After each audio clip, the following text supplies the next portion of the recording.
नमस्कार मंडळी, नीलम्स किचनमध्ये तुमचं स्वागत आहे. जर तुम्हाला रोजच्या नाश्त्यामध्ये पौष्टिकतेचा डोस वाढवायचा असेल आणि मुलांना भाज्या खायला घालायचंच असेल तर आजची रेसिपी तुमच्यासाठीच आहे. आज आपण बनवणार आहोत एकदम मऊ आणि हेल्दी पालक पराठा. चला तर मग रेसिपीला सुरुवात करूया. तर इथे मी पालकची अर्धी गड्डी घेतलेली आहे. त्यानंतर याला स्वच्छ धुवून याला असे मध्यम आकारामध्ये याला चिरून घेणार आहे. त्यानंतर दुसरीकडे एका पातेल्यामध्ये 1 ग्लास पाणी गरम करून घेतलेले आहे आणि चिरलेली सगळी पालक त्यात टाकून घेणार आहे. पाणी घेताना जास्त घ्यायचं नाही आहे, कारण पालकला खूप पाणी सुटतं, त्यामुळे आधी पाण्याचा वापर थोडा कमी करायचा आहे. आता 15 मिनिटांनंतर तुम्ही बघू शकता पालक आपली चांगली उकडलेली आहे आणि पाणी देखील बऱ्यापैकी आटलेलं आहे. आपल्याला याच्यामध्ये जास्त पाणी ठेवायचं नाही आहे.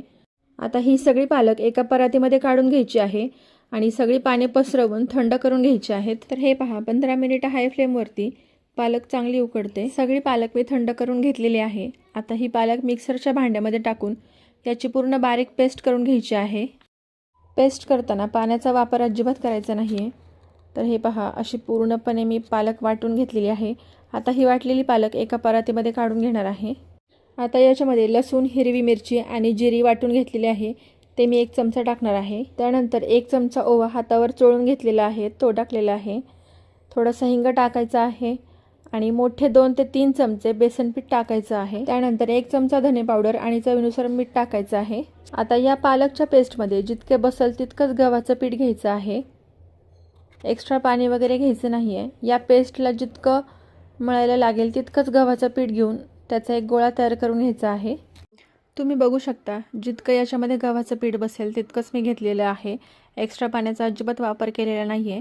आता या पिठाला तेल लावून आणखीन थोडंसं मळून घ्यायचं आहे. त्यानंतर हे पीठ एका भांड्यामध्ये काढून घ्यायचं आहे. अगदी आपण चपातीसाठी मळतो तसंच पीठ मळलेलं आहे. आता याच्यावरती झाकण ठेवून 5 ते 10 मिनिटे पीठ भिजू द्यायचं आहे. चला तर आता पराठे लाटायला घेऊयात.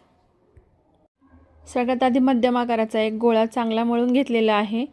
आता आपण जशी घडीची चपाती करतो तसं मी हा घडीचा पराठा करणार आहे. त्यासाठी मी याला थोडंसं लाटून घेतलेलं आहे. लाटल्यानंतर याच्यामध्ये तेल लावल्यानंतर एक घडी घालून पुन्हा एकदा तेल लावून पुन्हा एकदा घडी घातलेली आहे.